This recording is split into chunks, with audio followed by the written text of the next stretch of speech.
Viral di media sosial video resepsi pernikahan yang digelar di dalam bus.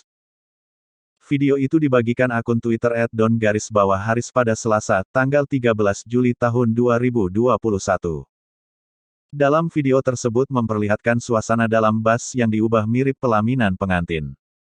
Pengantin wanita mengenakan baju warna putih. Ia duduk menghadap sebuah meja dan berhadap-hadapan dengan dua orang pria. Sedangkan pihak keluarga duduk di barisan belakang. Kursi untuk duduk keluarga juga sudah dimodifikasi dengan diberi meja, sehingga bisa dijadikan tempat untuk meletakkan makanan serta minuman.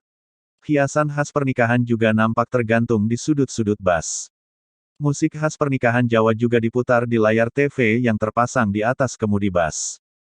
Sedangkan bus yang dinaiki pengantin ini dalam kondisi sedang berjalan. Keluarga yang hadir dalam pernikahan ini juga nampak menerapkan protokol kesehatan dengan tetap mengenakan masker. Sedangkan di video selanjutnya, memperlihatkan acara akad nikah di dalam bus. Akad dilakukan di dalam bus dengan kondisi bus berjalan. Bagian belakang sopir disulap menjadi tempat akad bak panggung pelaminan. Kursi dimodif menghadap ke samping untuk tempat duduk pengantin wanita dan pria. Kemudian di depan mereka ada meja untuk akad serta satu penghulu dan wali nikah. Kotak seserahan juga nampak diletakkan di daket mereka.